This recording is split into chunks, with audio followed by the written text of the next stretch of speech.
Bonjour à toutes, bonjour à tous, ravi de vous retrouver en ce mardi 19 mars 2024. Nous sommes ensemble tous les jours de 7h jusqu'à 9h. Voici ce qui nous attend durant cette dernière demi-heure. Nous parlerons de la semaine de la petite enfance qui se tient en Vendée, l'occasion de coordonner, de proposer un programme d'animation varié à destination des parents, futurs parents, jeunes enfants et professionnels du secteur. Direction pour cela le nord du département. Nous évoquons ce groupe d'étudiants de l'IUT de La Roche-sur-Yon qui organise une semaine de sensibilisation aux violences sexistes et sexuelles. Des conférences-débats sont au programme et nous parlerons aussi de Vendée Cœur et sa 5e édition. Les inscriptions sont ouvertes. 3 associations comptent sur la générosité des Vendéens. Nous retrouverons aussi le traditionnel plus de l'info, la chronique asso, mais aussi l'extrait du jour. Il s'agit de Backstage. Le jeu des saveurs de Noirmoutier est à remporter cette semaine. C'est pour toute la famille et pour le recevoir chez vous, il faudra répondre correctement à la question que je vais vous poser en toute fin d'édition. L'indice, le deuxième, vous mettra sûrement sur la voie. Avant de développer toutes ces grandes lignes, place à la météo avec des nuages bas, en particulier à l'ouest de la Vendée dès ce début de journée. Mais en fin de matinée, les éclaircies vont commencer petit à petit à prendre l'avantage. Côté thermomètre, on a de 7 à 8 degrés. Le soleil, ça y est, reprend l'avantage dans le courant de l'après-midi. Très clairement, il faudra faire avec quelques nuages ici ou là, mais les éclaircies vont dominer. En revanche, ce qui marque, c'est le thermomètre qui affichera tout de même de 16 à 19 degrés au meilleur de la journée. Côté marée maintenant, la basse mer est passée ce matin, c'était à 6h24, la suivante ce sera à 18h56 et concernant la pleine mer, c'est à 13h43 en début d'après-midi, coefficient marée 30-32. Nous allons faire un tour vers la carte des marchés pour cette journée de mardi. Vous pouvez vous rendre à Saint-Laurent-sur-Sèvre, Dompierre-sur-Yon ou encore la Bruffière, un peu plus dans le sud comme vous pouvez le voir sur la carte. Nous avons celui de Talmont-Saint-Hilaire ou encore les Sables d'Olonne. Nous sommes le mardi 19 mars 2024 et le 19 mars, nous souhaitons une bonne fête aux Joey, Josiane, Youssouf et Giuseppe. C'est la journée nationale du souvenir à la mémoire des victimes civiles et militaires de la guerre d'Algérie et des combats en Tunisie et au Maroc. 62 ans maintenant que le cessez-le-feu entre la France et le gouvernement provisoire de la République algérienne est entré en vigueur. Cela faisait suite de la signature la veille des accords d'Évian. Anniversaire de l'acteur américain Bruce Willis, il a 69 ans, mais aussi de l'humoriste Nicole Ferroni qui en a 42. Le soleil va se coucher ce soir en Vendée pour 19h18. Voilà pour les quelques infos pratiques. C'est parti pour le journal 100% local de la rédaction.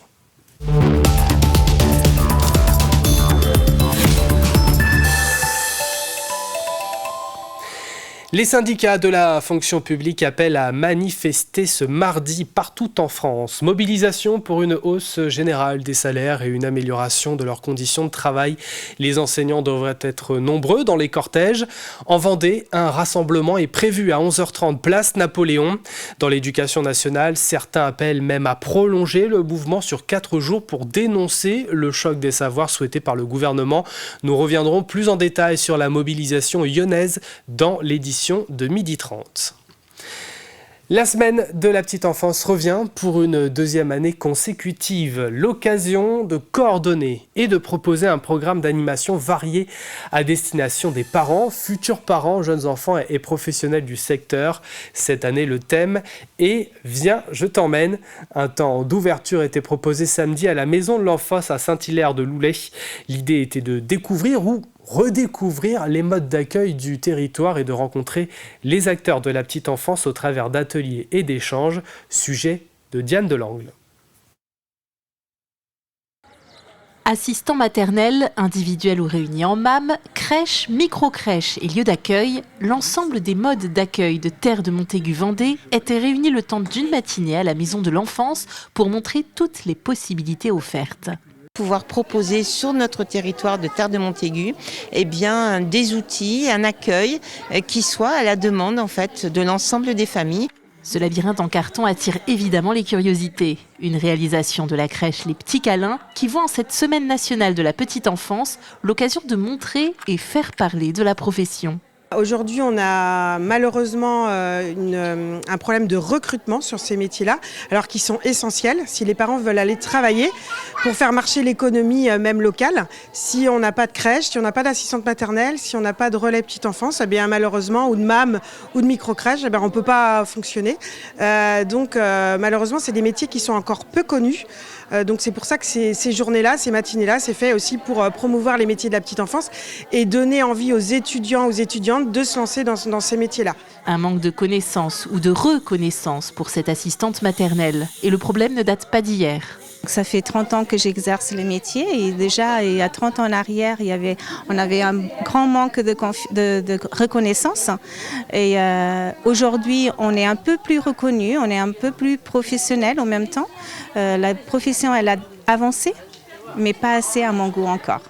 La PMI et le lieu d'accueil parents-enfants étaient également présents, des aides précieuses auxquelles on pense peu. Parce que être parent quand on a des enfants, c'est le rôle le plus difficile qu'on a dans toute notre vie. Le lieu d'accueil enfants-parents qui permet en fait de profiter de son enfant, qui est un temps d'échange vraiment entre enfants, entre parents et vraiment une super ambiance, la convivialité et toujours le petit café. Le lieu d'accueil enfants-parents est gratuit et ouvert à tous. Tout au long de cette semaine, des animations sont proposées pour donner envie aux parents de venir à la rencontre de ces professionnels de la petite enfance. La 5e édition Vendée-Cœur se déroulera les 15 et 16 juin prochains sur le site des Sauniers au Sable d'Olonne. Durant 24 heures en relais, les équipes de 8 à 10 personnes rameront sur un stand-up paddle pour collecter un maximum de dons à partir de lundi prochain, donc le 25. 3 associations comptent sur la générosité des Vendéens, Promis de Cordée, les Caminos de l'Espoir et la VLC qui lutte contre le cancer au niveau local et qu'on avait justement reçu dans le cadre de Mars Bleu hier dans la matinale. Sachez que depuis vendredi, les inscriptions sont ouvertes sur le site internet de Vendée-Cœur. 75 équipes sont attendues. L'argent que je redonne aux familles sert souvent à améliorer l'ordinaire, c'est-à-dire acheter une voiture avec un haillon, parce que l'enfant ne peut plus être porté et monté dans son fauteuil. Ça peut être la suppression des marches dans la maison avec des rampes d'accès. Ça peut être aussi des soins différents de ceux qui sont donnés pour ce type d'enfants. C'est aussi des activités sportives avec des animaux, l'animal étant apaisant pour l'enfant. C'est une excellente nouvelle pour nous puisque ça va nous rapporter des fonds. Et évidemment, nous sommes toujours à la recherche de fonds pour toutes nos activités. La radiothérapie flash, c'est un système qui n'est pas encore opérationnel. Les chercheurs de l'ICO travaillent dessus. C'est développer de la radiothérapie de manière hyper ciblée et hyper courte pour traiter les tumeurs cancéreuses, en particulier chez les enfants. Parce que quand on traite aujourd'hui une tumeur cancéreuse chez un enfant en particulier, mais chez un adulte aussi, entre guillemets, on arrose toutes les zones périphériques et ça fait des dégâts collatéraux. Ça dure un certain temps et reste immobile pour un enfant, c'est très difficile. Donc soit on l'attache, soit on l'endort. Et donc on devrait se promettre toute cette situation quand même assez difficile. Ouais.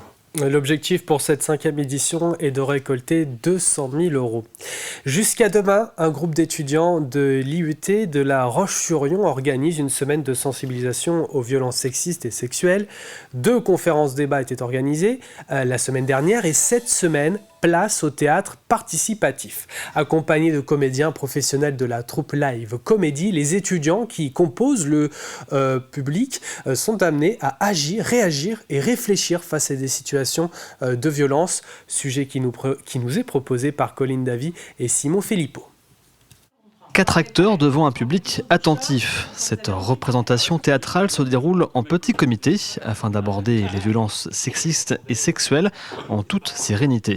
Pour que ce soit vraiment une discussion et un échange, et dans un cadre où on se connaît tous et il y a moins de jugement que quand on est dans la bibliothèque universitaire et que tout le monde peut entendre ce qu'on a à dire. Comme c'est un groupe principalement de garçons, on avait un petit peu peur. Les a priori, les clichés de dire les garçons, ils sont pas forcément sur les notions de féminisme, etc., ou de violence et sexuelle, ils sont pas forcément formés dessus, mais ils ont été très très réceptifs. Toutes ces scènes ont existé. Le rôle des étudiants, changer le scénario pour écarter la violence. On se calme. Attends, tu permets que je parle à ma femme là justement ? Oui, c'est ma femme. Un ancrage au réel par l'histoire et par l'action qui semble nécessaire pour réagir. On travaille à essayer d'observer dans les scènes les pistes possibles d'intervention du public. Ça veut dire que vous n'êtes plus dans le côté intellectuel à dire moi intellectuellement en effet, moi le sexisme et les violences sexuelles, mais je suis complètement d'accord que ça s'arrête. Ceci dit, en effet, ça ne suffit pas.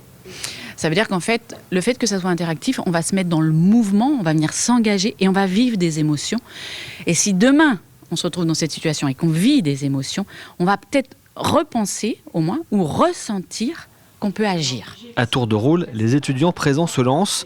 Prise de parole puis acting. Enfin, tu vois, mais t'as raison, heureusement que t'es parti. La séance est réussie. Ils se sont émus, ils ont ri, ils ont partagé des informations, ils sont allés sur scène, même les plus timides.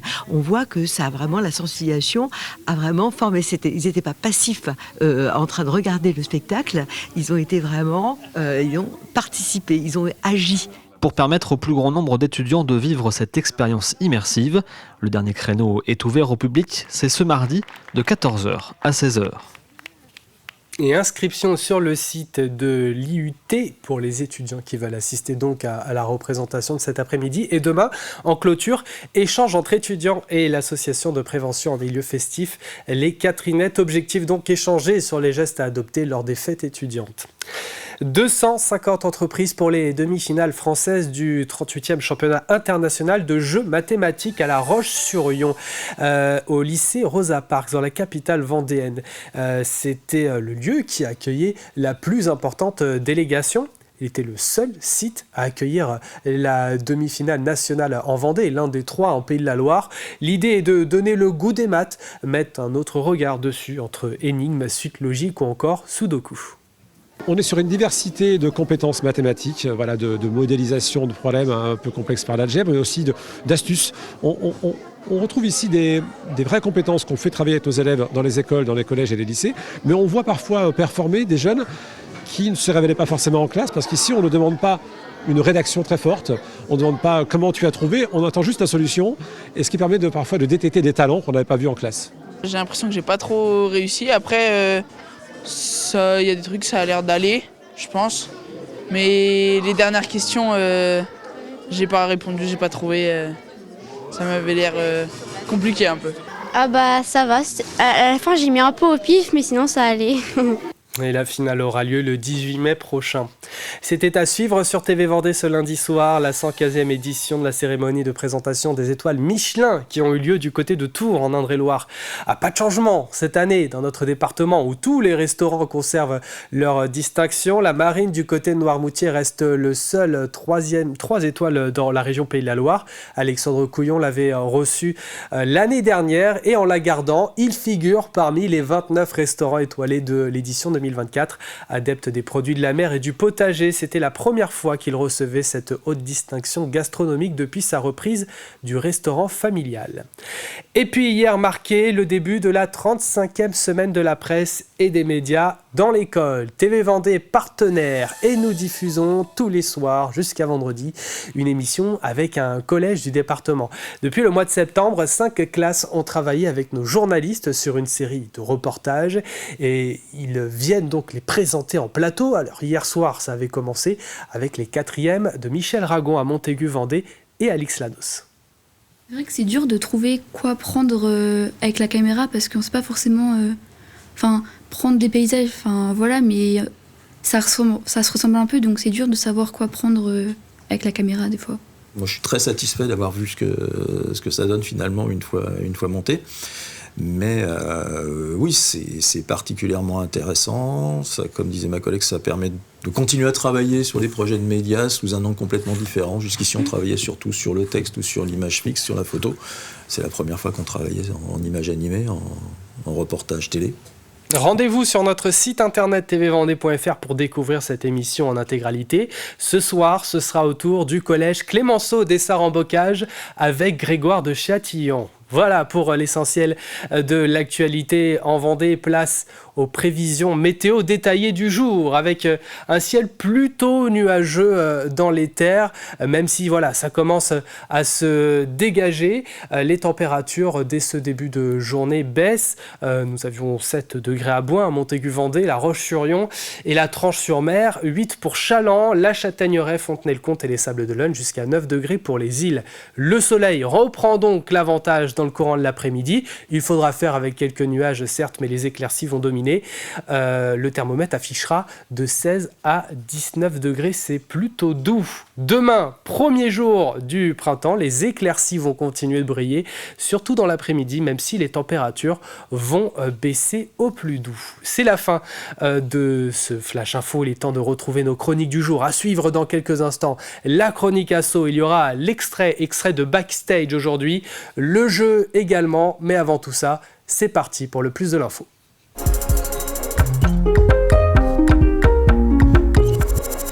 Un système de chauffage plus économique et plus écologique. Les Sables-d'Olonne vont utiliser l'eau de la mer pour chauffer 17 bâtiments.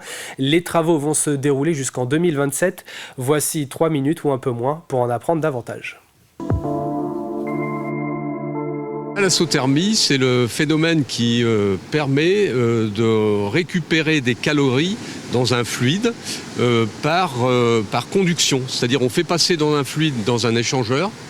Dans cet échangeur passe un autre fluide qui va capter les calories et donc on joue là sur 3 degrés. Il y a 3 degrés de l'eau de mer, en l'occurrence ici au Sables-d'Olonne, qui vont se transmettre à ce fluide et qui vont initier un processus thermodynamique pour, via une pompe à chaleur, transformer cette eau à température de quasiment de l'eau de mer plus 3 degrés à une température de 80 degrés. Donc ce qui permettra de chauffer des bâtiments. Donc l'eau chaude sera à 80 degrés, elle reviendra en retour à 65 degrés et on chauffera 17 bâtiments publics et privés dans la ville des Sables-d'Olonne dans un premier temps et peut-être plus dans l'avenir. Nous portons un projet tout à fait exemplaire puisque depuis près de 20 ans, sans que les Sablais le sachent parfois, nous avons un système sous la plage qui s'appelle Écoplage et qui permet au gré des marées de recharger la plage en sable avec une circulation d'eau qui traverse le sable, laisse en dépôt le sable et repart à la mer. Et notre idée a été de récupérer ce circuit d'eau de mer pour essayer de le détourner et d'en faire un système Enerplage, c'est-à-dire un système où on va récupérer la chaleur de l'eau qui est assez constante dans la journée, de manière, grâce à des échangeurs thermiques puis à des pompes à chaleur, d'en faire un réseau d'eau chaude qui va être monté à 80 degrés. Et avec cette eau chaude, on va faire comme dans la maison, un circuit d'eau chaude qui va permettre d'alimenter et par d'autres échanges thermiques, de chauffer des bâtiments publics et des bâtiments privés sur la ville en faisant un premier réseau de chauffage urbain.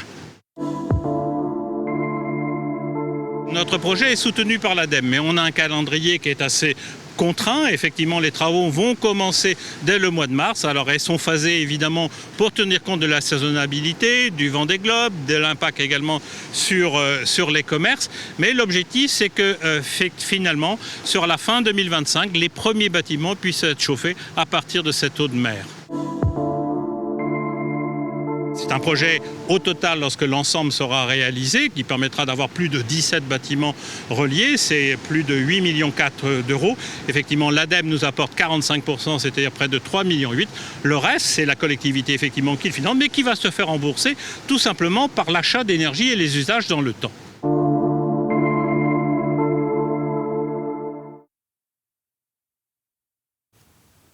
Et voilà pour le plus de l'info à retrouver sur TV Vendée ce mardi, mais aussi sur notre site internet. Allez, on poursuit avec la chronique Asso. C'est parti.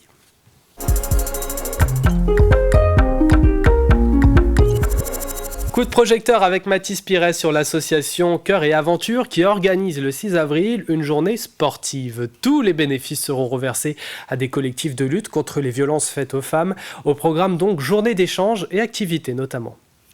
Bonjour à toutes et à tous, pour cette nouvelle chronique asso, je me suis rendu au port de la Guittière avec à côté de moi Luc, président de l'association Cœur et Aventure. Bonjour Luc. Bonjour. Alors, est-ce que vous pouvez m'expliquer, me présenter votre association? Alors l'association a été créée il y a 2 ans. L'idée première, c'était d'organiser une journée d'échange et de rencontre avec tous les acteurs et les services étatiques et associatifs en charge des victimes de violences faites aux femmes. Et donc justement, cette association, votre association, va organiser un événement en avril, c'est ça? Effectivement, le samedi 6 avril.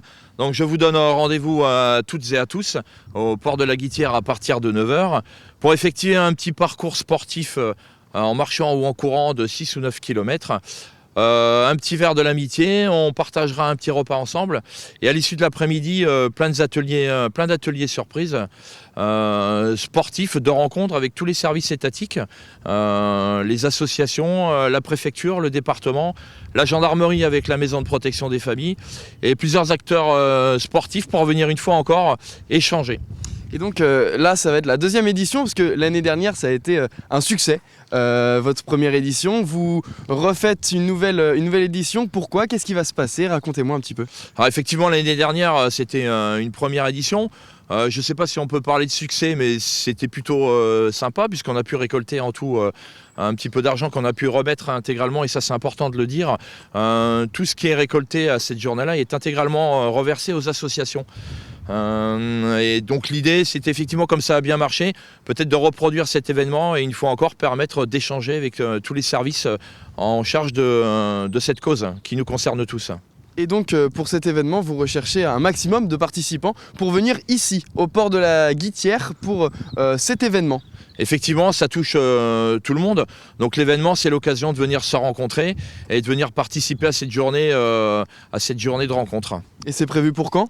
Donc le samedi 6 avril, à partir de 8h30, 9h du matin. Donc on communiquera sur tous les réseaux. N'hésitez pas, et les inscriptions se font sur le site Hello Asso. Et bien voilà, il a tout dit. Donc si vous voulez maintenant venir à cet événement, je vous mets un lien juste en bas de votre écran pour pouvoir s'y rendre. C'est au port de la Guittière. La chronique asso est terminée. On se retrouve la semaine prochaine. Et moi je vous dis du coup au 6 avril. Au revoir Luc. Merci bien. Et vous avez maintenant toutes les informations nécessaires pour la soutenir, cette association. Allez, c'est parti maintenant pour l'extrait du jour.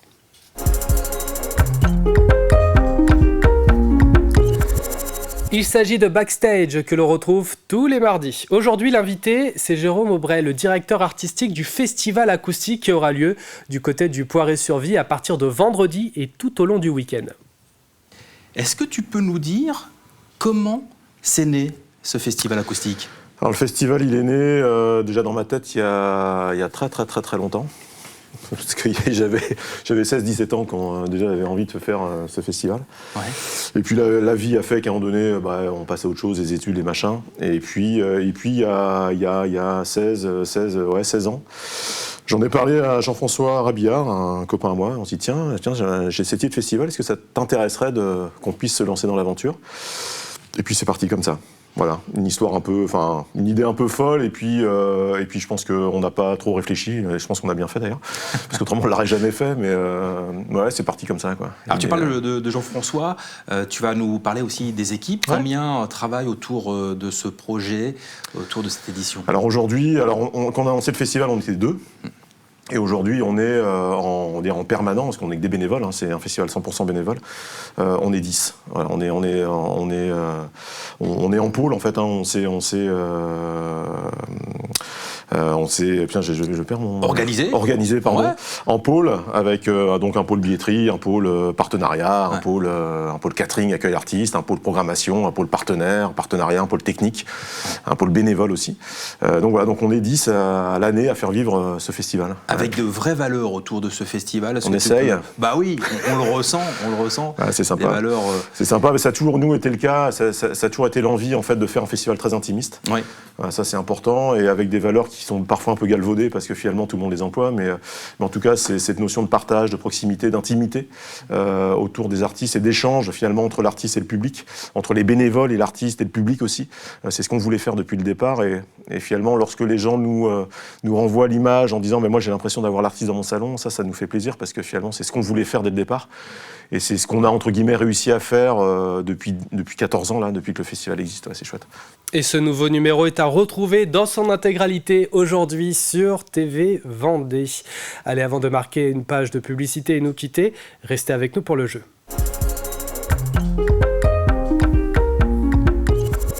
Le jeu des saveurs de Noirmoutier a remporté cette semaine. Le coffret est composé de 4 plateaux, un par terroir de production. Pour en savoir plus, pour être incollable sur l'île. Mais pour l'avoir, ce jeu, il faut répondre correctement à cette question. La voici. D'où part la course cycliste région Pays de la Loire Tour 2024 le 2 avril? Voici le deuxième indice. Le 12e festival du film s'y déroule cette semaine. On cherche bien là une commune vendéenne. Pour jouer, vous allez sur notre site internet tvvendée.fr. Bonne chance. C'est la fin de cette matinale. Merci de l'avoir suivi. Prochain rendez-vous avec l'info, ce sera à 12h30 avec Julie Morini. Passez une excellente journée sur TV Vendée.